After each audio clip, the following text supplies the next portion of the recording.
Muy bien, estamos nosotros en el libro de Hechos, muy bien, Hechos capítulo 6, y estamos estudiando la vida de Esteban, ¿sí? Entonces, si pueden abrir sus Biblias y vamos a orar. Señor, una vez más te pedimos tu guía en el estudio de tu palabra en el día de hoy. Gracias, te lo pedimos en el nombre de Jesús. Amén. Muy bien, vamos a aprender unas cosas muy importantes y muy chéveres hoy día. Creo que sí. Gracias, Víctor. Si se acuerdan, la semana pasada hemos estudiado acerca de un problema en la iglesia, que la iglesia está creciendo y unas viudas están siendo desatendidas, unas viudas judías, pero del mundo griego, sentían un poco de resentimiento porque solamente estaban cuidando a las viudas judías, entonces las nacidas pues en la Tierra Santa. Entonces, para tratar con el problema decidieron escoger a 7 hombres, y las cualidades de esos hombres es que fueran llenos del Espíritu Santo, llenos de sabiduría, eran siervos del Señor, y tenemos los nombres de las personas, y una de las personas era Esteban. Entonces eso fue una introducción, y entonces vamos a ver su historia en el día de hoy. Hechos 6, versículo 8 dice: y Esteban, lleno de gracia y de poder, hacía grandes prodigios y señales entre el pueblo. Entonces, una persona que escogieron para simplemente servir mesas, podemos ver que el Señor le está usando grandemente. Y es algo para notar porque nosotros queremos servir al Señor también, y podemos servirle al Señor en la escuela dominical, podemos ayudarle en diferentes alcances, en diferentes áreas, podemos pintar, servir al Señor, y vamos a ver que el Señor nos va a usar grandemente. Y en cuanto a Esteban, dice, prodigios y señales seguían su ministerio. Entonces eso es lo que debe de seguir nuestro ministerio también. El Señor va a ser glorificado por las actividades que hacemos nosotros por Él. Dice, entonces se levantaron unos de la sinagoga llamada de los libertos y de los de Cirene, de Alejandría, de Cilicia y de Asia, disputando con Esteban. Entonces aquí tenemos unos datos también importantes que debemos de aprender. Esteban es un judío, pero es un judío entre los griegos, y él está asistiendo a una sinagoga como si fuera una iglesia, y están discutiendo con él en cuanto a sus doctrinas, sus creencias, ¿sí? Quería anotar aquí una sinagoga. ¿Qué es una sinagoga? Es un lugar donde se reúnen 10 judíos, hombres judíos mínimo, ¿sí? Entonces en hebreo se llama Bet HaKnesset. Bet HaKnesset significa la casa de la reunión o la casa de la asamblea. Entonces, una sinagoga es interesante en Israel. He entrado en varias sinagogas. Simplemente es un lugar grande donde se puede reunir la gente, sí, para estudiar la Biblia. Una vez más, mínimo 10 hombres judíos, y necesitan también, para hacer una sinagoga oficial, es un rollo de la Torah, los primeros 5 libros de la Biblia, y con eso ya pueden empezar a reunirse. Sí, tienen su rabí también. Rabí es como un pastor, ¿sí? Entonces tienen su lectura, tienen su estudio, cantan también. Es un tiempo muy alegre para los judíos en Israel. Ahora, durante este tiempo se calculan que habían unos 50 sinagogas en la época del Nuevo Testamento en la ciudad de Jerusalén. Entonces había una sinagoga para cualquier clase de persona, y en este caso era para los libertos, dice el texto. ¿Y quiénes eran los libertos? Eran los judíos que antes eran esclavos, fueron vendidos por el gobierno romano y ahora han experimentado su libertad. Entonces era un grupo en particular que se reunían, tenían algo en común, que eran libertados de esclavitud, eran ex-esclavos, podemos decir. Y eran de diferentes partes de Cirene, de Alejandría, de Cilicia y de Asia.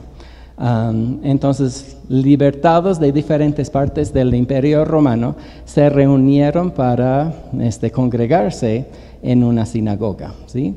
Hay que notar cuando dice ahí Cilicia, porque vamos a estudiar muy pronto de una persona, un personaje que era de Cilicia, era el apóstol Pablo, él era de Cilicia, ¿sí?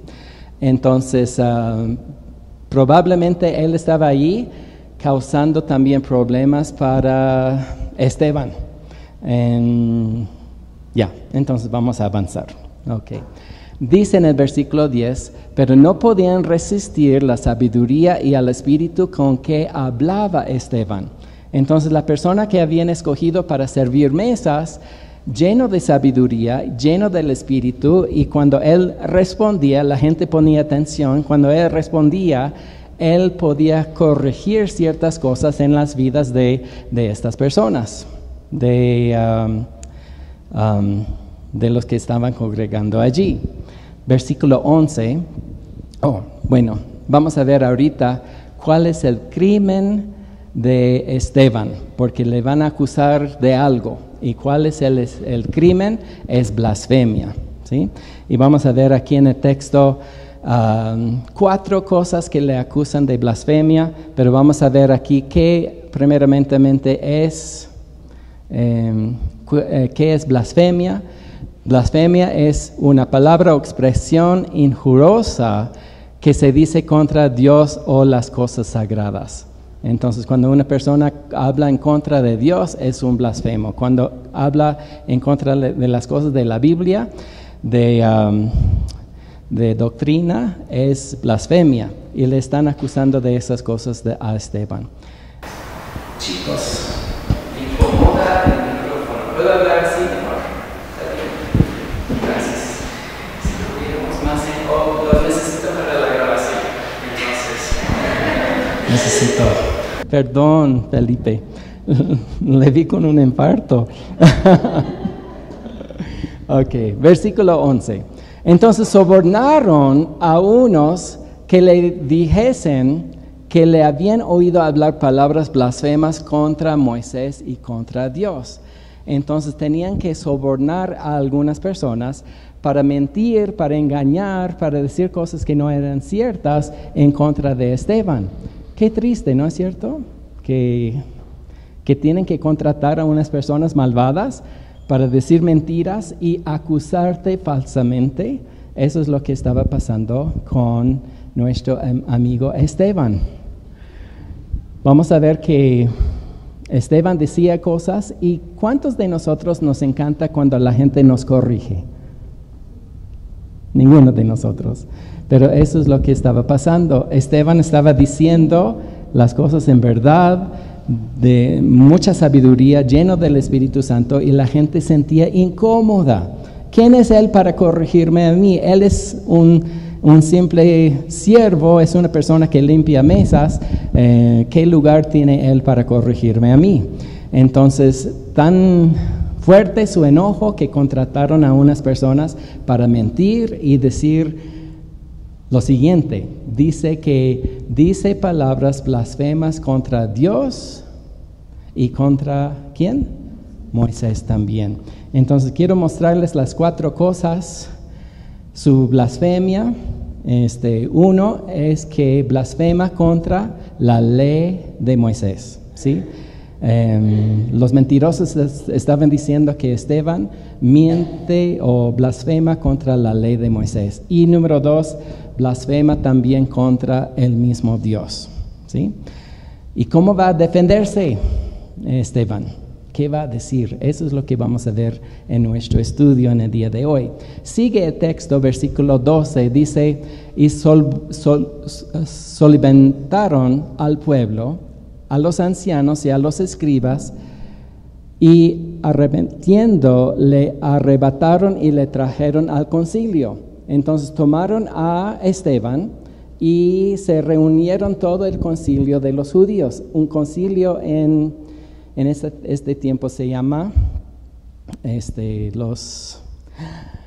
malo soy.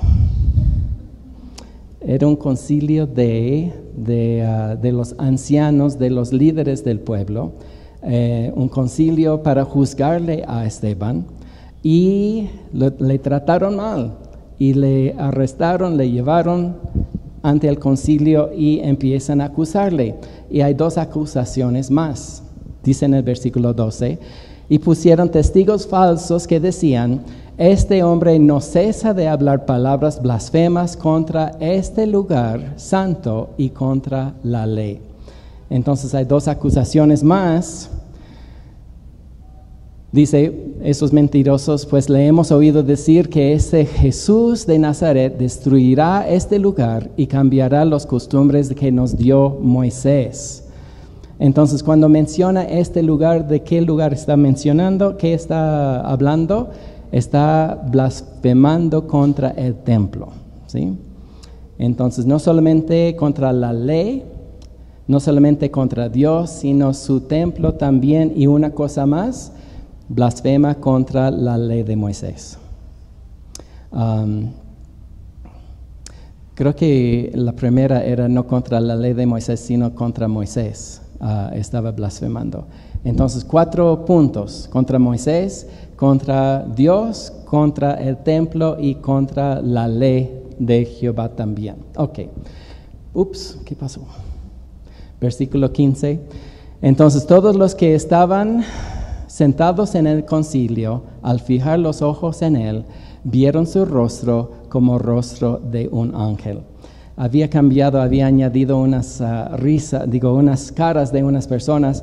Una persona, un hombre con una cara muy amarga, molesto, y puse una cara de una señorita con una cara muy alegre, con sonrisa, ¿sí? Y no sabemos exactamente cómo se ve el rostro de un ángel, pero eso es lo que tenía Esteban, ¿sí? ¿Qué opinan ustedes? ¿Un rostro de un ángel es un rostro amargo? ¿O es un rostro como tienen ustedes hoy en esta mañana? Alegre, con compasión, con gozo. Eso es lo que debemos de hacer cuando la gente nos puede acusar y necesitamos responder, necesitamos dar una defensa, debemos de dar una respuesta. Lo debemos de hacer con mansedumbre, lo debemos de hacer con amor, debemos de tener una sonrisa en la cara. Esas personas habían contratado gente mala para decir mentiras contra Esteban, pero él tenía un rostro como un ángel, ¿sí? Cuando te acusan, ¿qué clase de cara puedes poner tú? ¿De un ángel? ¿O qué están haciendo? Como cara de Stephanie, exactamente. No es cierto, Stephanie.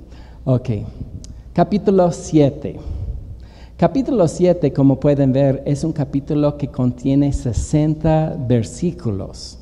60 versículos usa Esteban para responder a sus acusaciones.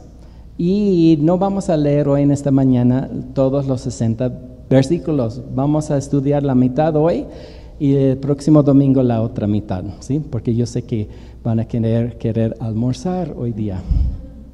Pero nosotros podemos aprender muchísimas cosas de la respuesta que da Esteban a las personas que le están acusando. Hay mucho que podemos aprender y vamos a ver cómo se defiende y vamos a ver cómo cambia las cosas y él demuestra que hay blasfemia en sus vidas, en sus corazones, en sus palabras.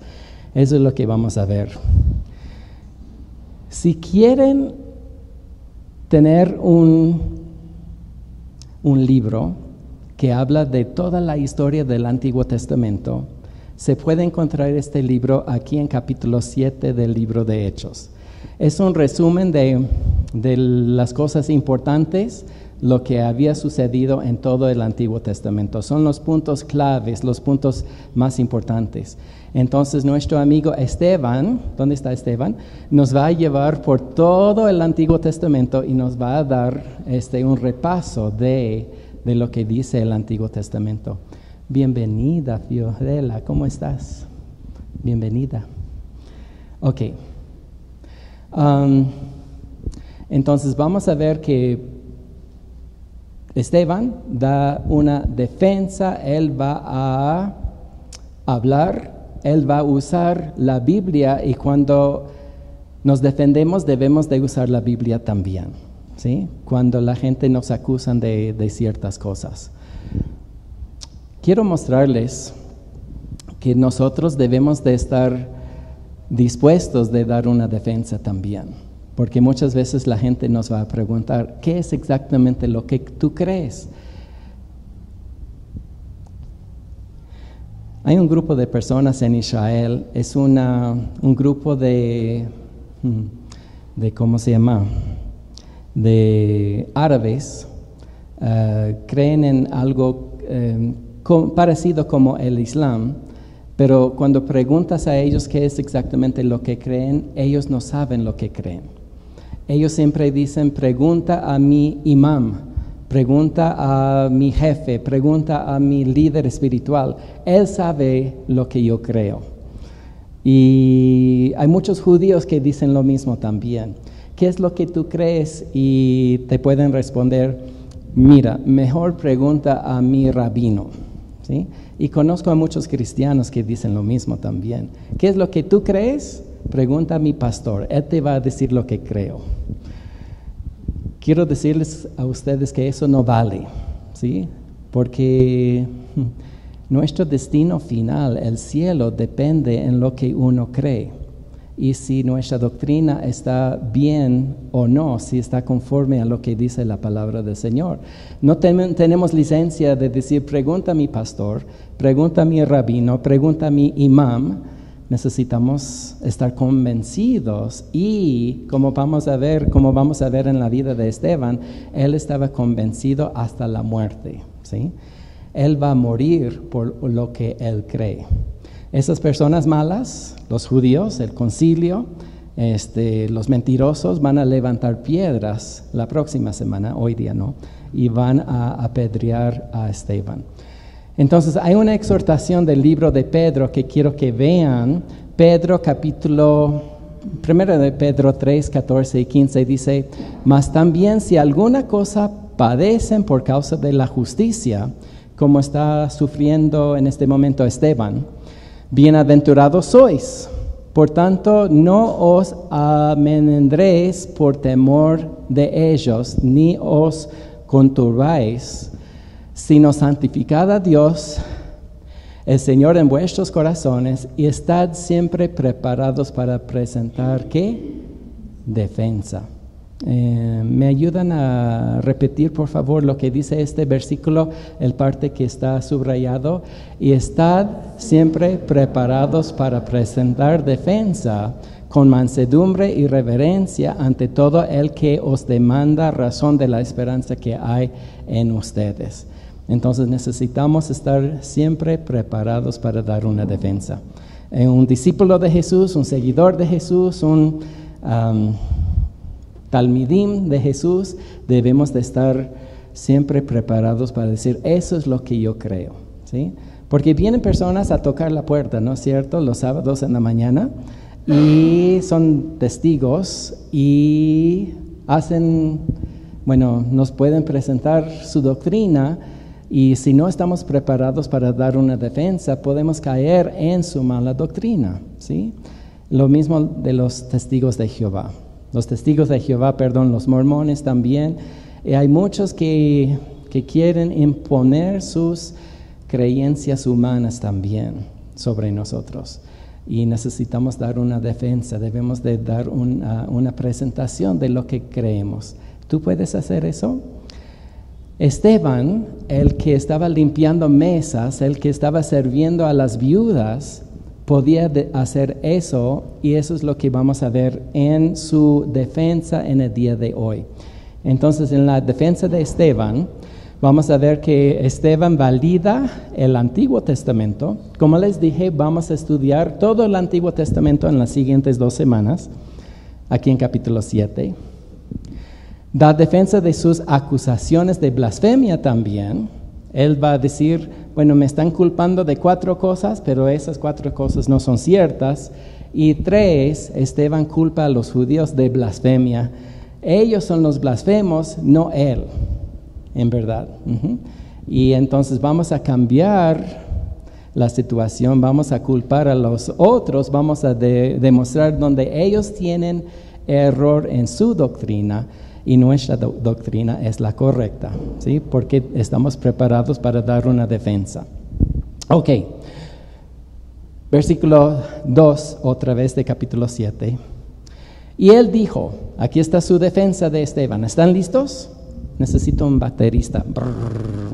¿Sí? Ok, ¿estamos listos? Gracias, Esteban. Varones hermanos y padres, oíd. Él está hablando con 2 grupos de personas, ¿sí? Un grupo son los hermanos, los que se congregan en esa sinagoga de los libertos. Él está hablando también con un grupo de los ancianos del pueblo, también los padres. Entonces ahí hay mucha gente, están casi con piedras en la mano, listos para apedrear a Esteban, pero le están dando una oportunidad, 60 versículos para presentar lo que él cree. A ver si en verdad es blasfemo o no. A ver si ha hablado mal contra Moisés, contra Dios, contra el templo y contra la ley. Vamos a ver. No he terminado de leer. Varones hermanos y padres, oíd. El Dios de la gloria apareció a nuestro padre Abraham estando en Mesopotamia antes de que morase en Harán.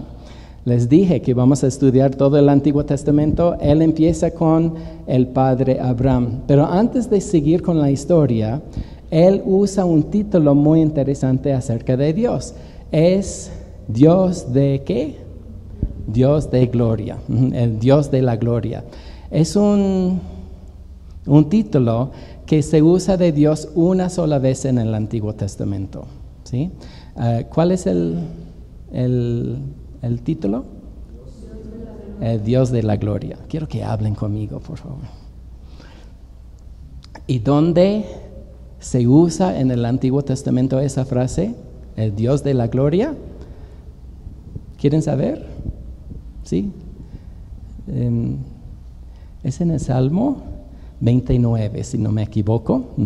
Entonces voy a leerles el Salmo 29 y vamos a ver si no es cierto, ¿sí? O si es cierto. El salmista dice, tributad a Jehová, oh hijos de los poderosos, dad a Jehová la gloria y el poder. Dad a Jehová la gloria debida a su nombre, adorad a Jehová en la hermosura de su santidad. Es un salmo que exalta a Dios, ¿no es cierto? Miren el versículo 3. Voz de Jehová sobre las aguas, truena el Dios de gloria, Jehová sobre muchas aguas. Entonces aquí tenemos el título de Dios, Dios de la gloria. Sigue el salmo. Voz de Jehová con potencia, voz de Jehová con gloria, voz de Jehová que quebranta los cedros, quebrantó Jehová los cedros del Líbano. Los hizo saltar como becerros al Líbano y al Sirión como hijos de búfalos. Voz de Jehová que derrama llamas de fuego. Voz de Jehová que hace temblar el desierto, hace temblar Jehová el desierto de Cades. Voz de Jehová que desgaja las encinas y desnuda a los bosques. En su templo todo proclama su gloria. Jehová preside en el diluvio y siente Jehová como rey para siempre. Versículo 11. Jehová dará poder a su pueblo. Jehová bendecirá a su pueblo con paz. Entonces aquí hay un lindo versículo que dice Jehová de gloria truena, y podemos escuchar el trueno cuando Dios habla, ¿sí? Habla sobre los aguas, habla sobre los montes, habla sobre los árboles. Entonces Dios es Dios de gloria. ¿Lo crees? ¿Sí? Entonces, nuestro amigo Esteban está dando gloria al inicio de su sermón, al inicio de su prédica, al inicio de su defensa, está dando gloria al Señor. Siempre debemos de dar gloria a Dios, no importa nuestra situación. Versículo 2, una vez más, dice: varones, hermanos y padres, oíd, el Dios de nuestra gloria apareció a Abraham estando en Mesopotamia antes de que morase en Harán. Lo que quiero mostrarles aquí, y le dijo: sal de tu tierra y de tu parentela y ven a la tierra que te mostraré. Quiero mostrarles, ¿dónde está mi mapa? Entonces salió de la tierra de los caldeos y habitó en Harán, y de allí, muerto su padre, Dios le trasladó a esta tierra en la cual vosotros habitáis ahora. Ahí está mi mapa. Entonces, él estaba mencionando que Abraham estaba viviendo en Mesopotamia. ¿Pueden ver Mesopotamia ahí en el mapa? ¿Sí? Mesopotamia es conocido como el lugar entre los dos ríos. Hay dos ríos ahí, el río Tigris en el norte y en el sur es el río Eufrates.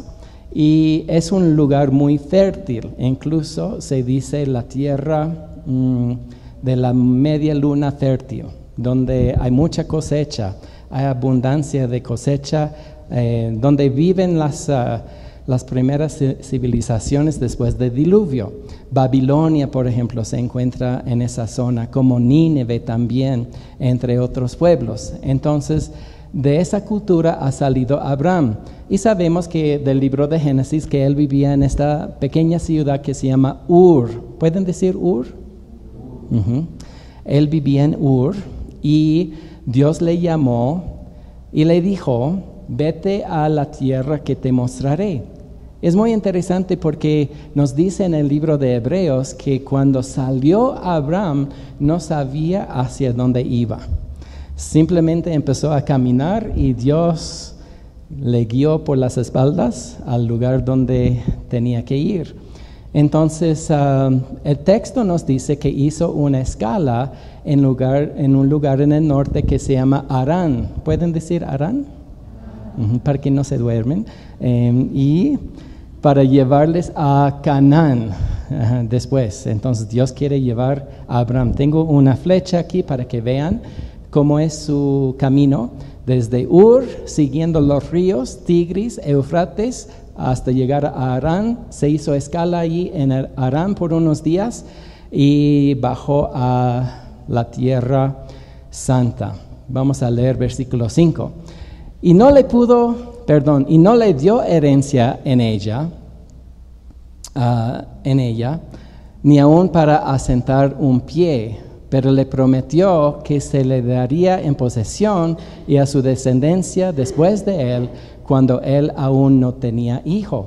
Entonces, Esteban está conversando del Antiguo Testamento la historia y él dice que Dios le prometió a Abraham una tierra, se llama la tierra prometida, y le prometió este lugar. Pero le había prometido otras dos cosas también, un hijo, y le prometió una nación. Y antes de que tuviera hijo, pasó por la tierra santa, pero nunca poseyó esta tierra. Aquí está la flecha para demostrar hacia dónde fue. La tierra de Canaán, que es conocido en el día de hoy como Israel. ¿Sí? Seguimos con la historia.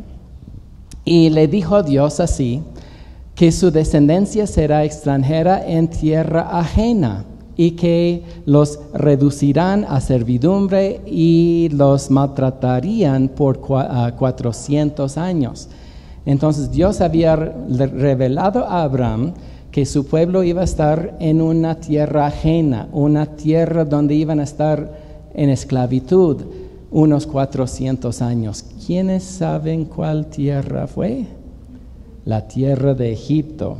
Entonces ahí está el mapa. Salieron de la tierra prometida y estaban en esclavitud 400 años en Egipto.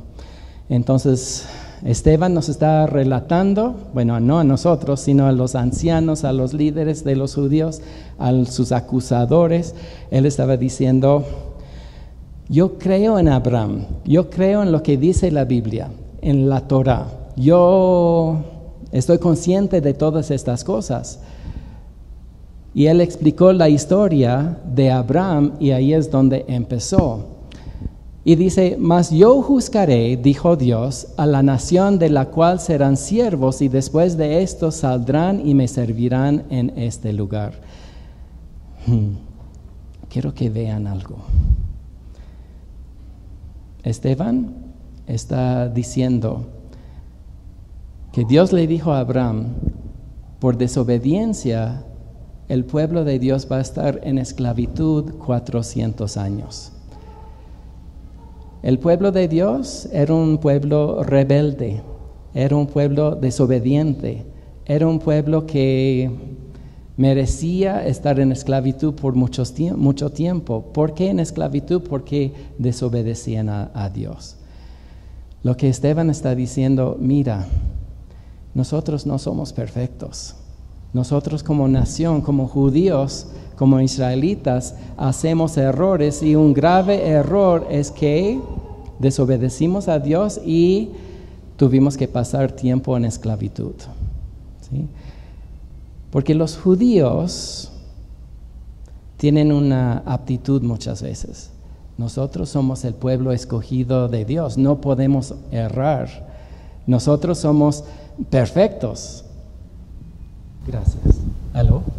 Somos perfectos y no podemos errar. Y Esteban está demostrando a los judíos, a sus acusadores, sí pueden errar, incluso nuestros ancestros han errado. Dios ha tenido que disciplinar, castigar y enviarles a esclavitud por 400 años. No piensan que nosotros somos perfectos o que ustedes son perfectos. Versículo 8. Y le dio el pacto de la circuncisión, y así Abraham engendró a Isaac, y le circuncidó al 8º día. E Isaac a Jacob, y Jacob a los 12 patriarcas. Entonces, siguiendo con su historia, menciona el hijo de Abraham, Isaac, menciona el hijo de Isaac, Jacob, y que Jacob tenía 12 hijos, que son es la cabecilla pues de cada uno de los 12 tribus de Israel. ¿Sí? Entonces, ¿parece a ustedes que él cree en la Torá, en la ley de Moisés? Él está dando paso por paso todo eso. Dice, yo creo en Abraham, yo creo en Isaac, yo creo en Jacob, yo creo en los 12, ¿cómo se llama? Bueno, son los tribus, pues.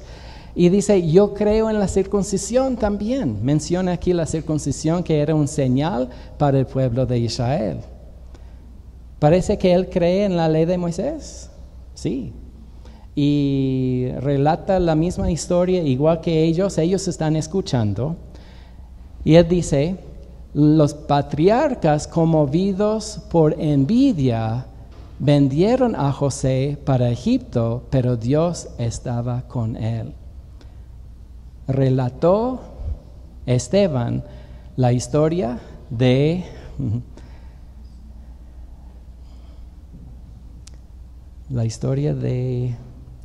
José, exactamente. Déjame explicarles cómo empezó, ¿sí? José era el hijo de Raquel, la esposa amada de José, ¿sí? Seguramente amó José a los otros hijos, pero tenía un amor muy particular. ¿Dije algo mal? Jacob, perdón. Ajá, gracias. Jacob amaba a Rebeca y más que a sus otras esposas. Y el fruto de su vientre, el hijo, era José, y él amaba muchísimo a José. Entonces había un favoritismo dentro de la familia pues de José. José fue odiado por sus hermanos. Su padre le hizo una túnica muy especial para su hijo preferido. José también tuvo un sueño y Dios le reveló algo, que en su sueño el sol y la luna y 12 estrellas se estaban inclinando hacia él. Y él contó la historia a sus hermanos y sus hermanos le aborrecían aún más. Un día, Jacob envió a su hijo a llevar comida a sus hermanos y en el camino los hermanos le vieron y decidieron antes de que llegara él a ellos que le iban a matar. Entonces decidieron colocarle en una cisterna y le colocaron allí y lo iban a dejar como muerto. Hicieron algo muy interesante. Tomaron su túnica, la túnica especial que había hecho su padre, mataron a un animal y mancharon la túnica con sangre para hacer pensar a su padre que estaba muerto el hijo. Cuando de repente vieron una caravana de los madianitas que iban hacia Egipto y decidieron vender mejor a su hermano en lugar de matarle para ganar un poco de plata. Y llegó a Egipto, fue vendido como esclavo.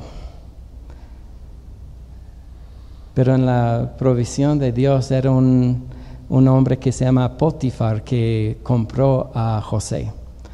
Y Potifar le hizo esclavo en su casa, pero era tan hábil José, lleno del Espíritu y lleno de sabiduría también, que era el mejor mayordomo de la casa de Potifar. Potifar le encargó todito en su casa, menos una sola cosa. ¿Cuál era? Su esposa. Él dijo, tú no puedes tener mi esposa, pero si quieres comer el ají de gallina que está en la refri, está bien, la casa es tuya. ¿Me están señalando? ¿No? Ok.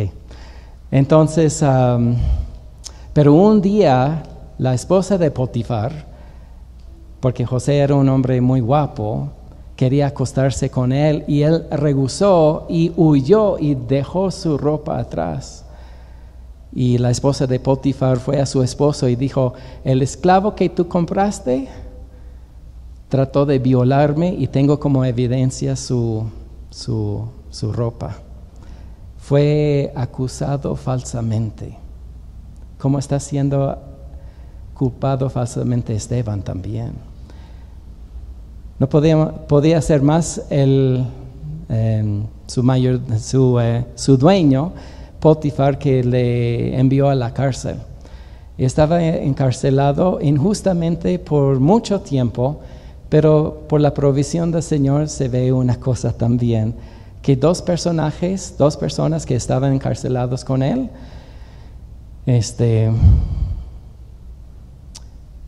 tenían sueños y José pudo interpretar los sueños de cada uno, al panadero y el copero. Y a uno dijo, bueno, tú vas a morir por tu crimen, pero dijo al otro, el Señor te va a rescatar la vida, vas a salir salvo de tu situación. Entonces, tal dicho, tal hecho, pero los dos, bueno, el que sobrevivió se le olvidó del favor que había hecho José en interpretar su sueño, hasta que había crisis en la tierra de Egipto, había hambre. Dios dio un sueño también al faraón.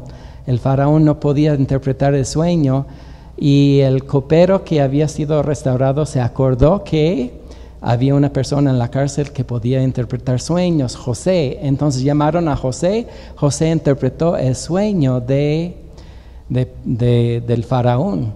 Y el faraón dijo, yo necesito poner a cargo del país a una persona con mucha sabiduría. ¿Y quién tiene más sabiduría que tú, José?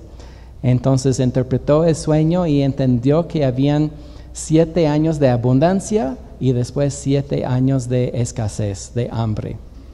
Y José pudo preparar la nación, ahorrar y guardar cosechas, y durante los 7 años de hambre tenían abundancia para hasta vender a otras personas, a otros pueblos. Y vino unos de la tierra de Canaán, era la familia de José, los mismos hermanos que le habían echado en el pozo, los que le habían, vendido como esclavo. Ellos llegaron para pedir comida.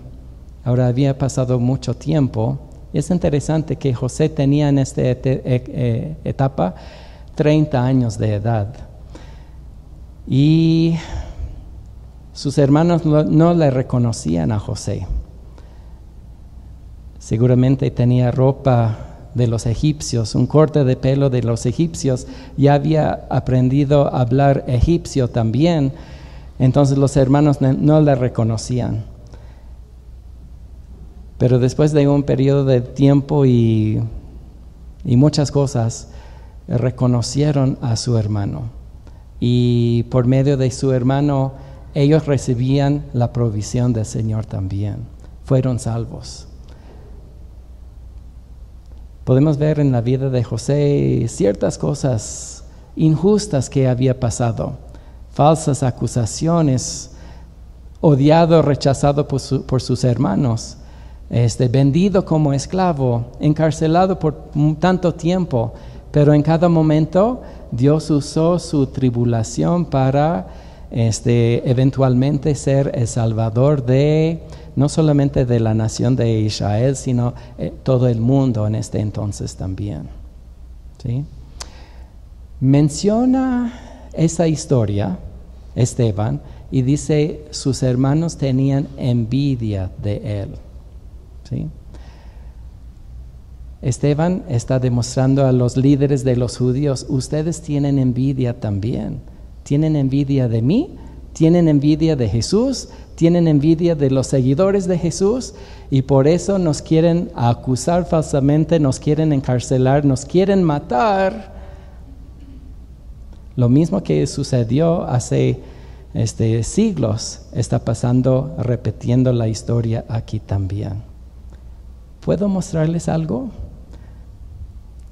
Esteban está tratando de enseñarles a los judíos una historia muy linda cuando está relatando la historia de José y de sus 12 hermanos.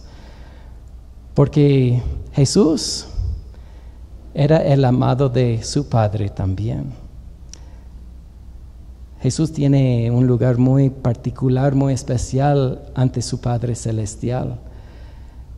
Como José fue enviado por su padre a sus hermanos, Dios envió a Jesús a nosotros también. Podemos ver que los hermanos de José le rechazaron, también los hermanos judíos rechazan a Jesús. Ellos no querían que fuera el líder sobre ellos. ¿Fue vendido Jesús como José fue vendido? Por plata, ¿no es cierto? Como José estuvo en la tierra, Jesús estuvo en una cueva, estuvo en una tumba también.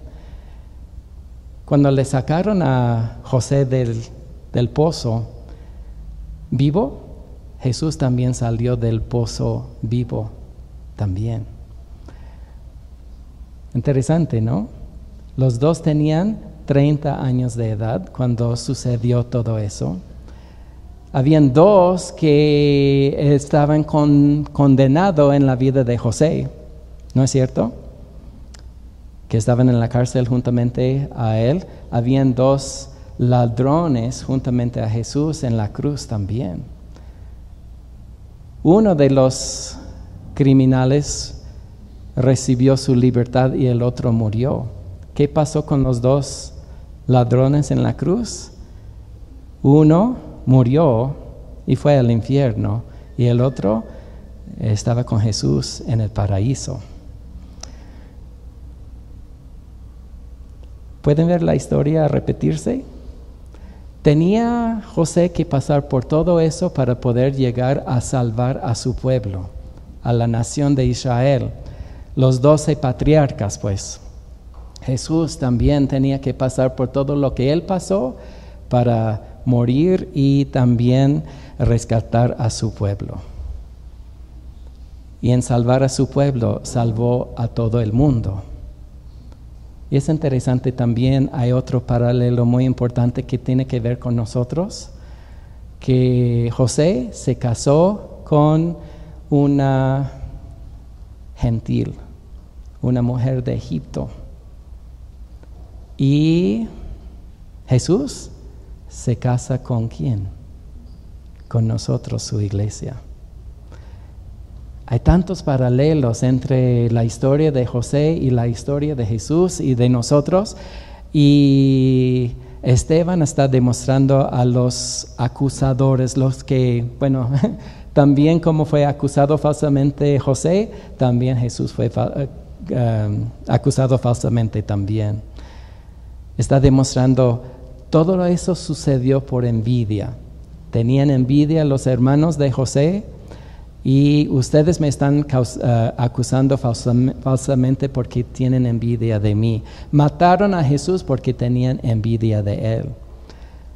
¿Pueden ver lo que está haciendo Esteban? Él está diciendo, mira, me acusan de 4 cosas. Que contra Moisés, contra Dios, contra la ley y contra el templo. Pero quiero mostrarles aquí que yo estoy bien. Yo creo en la Torah. Yo creo en la ley, yo creo en Moisés, yo creo en Dios, yo creo en el templo, va a decir más adelante, pero ustedes son los equivocados. Por envidia,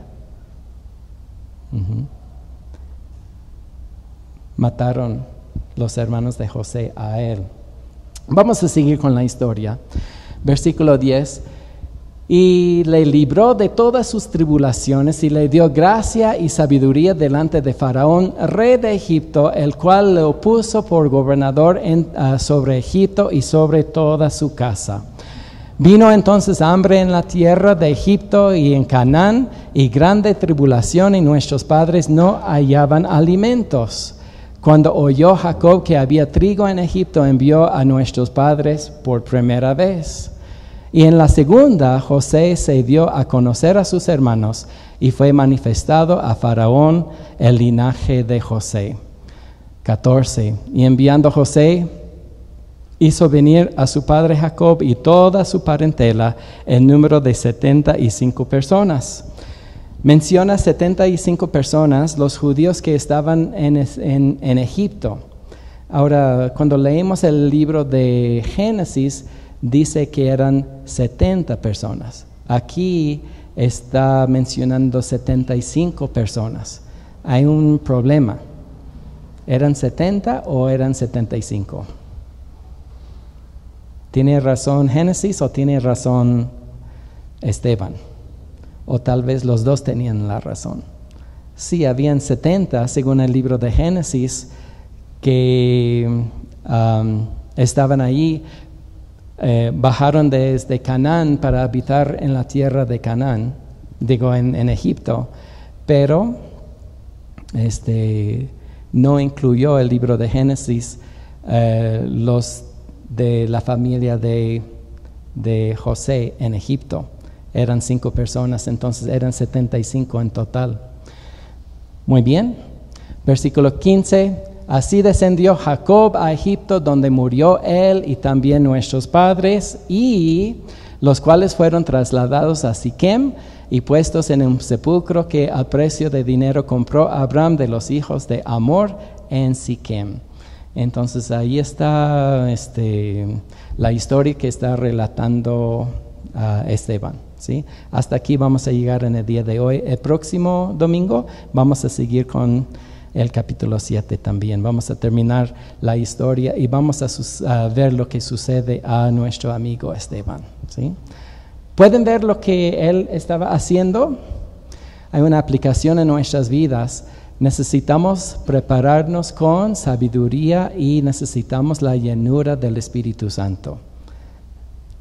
Una vez más, Fue un hombre que Dios escogió y dijo, tú vas a limpiar mesas, tú vas a servir mesas, vas a ayudar a las viudas griegas.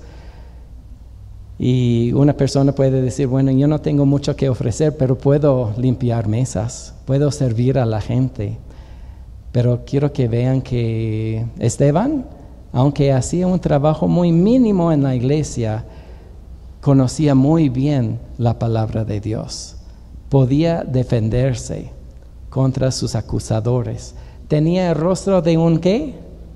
Un ángel también. Lo hizo con sonrisa y con amor y con compasión hacia ellos.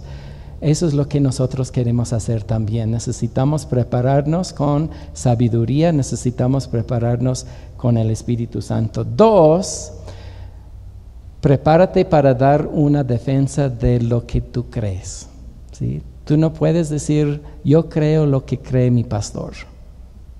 Necesitas decir, yo creo eso y la razón por qué creo eso es porque está escrita en la Biblia, ¿sí? Entonces necesitamos poder dominar la Biblia y saber nuestras doctrinas y poder decir a otras personas exactamente lo que creemos. Algunas personas tal vez nos van a atacar como fue atacado Esteban. Pero otras personas simplemente quieren saber, Jenny, ¿por qué hay una sonrisa tan grande en tu rostro? Yo quiero tener lo que tú tienes, ¿sí? Y tú vas a poder responder y decir, tengo esta paz, tengo el gozo del Señor por lo que creo. Y eso es lo que creo, ¿sí? Y la tercera cosa, necesitamos como Esteban poder conocer y manejar la Biblia, ¿sí? Esteban, que fue escogido para servir a las viudas, dominaba muy bien las Escrituras, ¿sí? Y como es lo que estamos viendo y lo vamos a ver más todavía la próxima semana cuando terminamos el capítulo 7. ¿Les parece? Ok. ¿Qué les quería decir? Quería enfatizar una vez más. Pudo defenderse y pudo decir, eso es lo que creo. Y pudo decir, ustedes están equivocados porque han hecho eso y es lo que ustedes creen, ¿sí?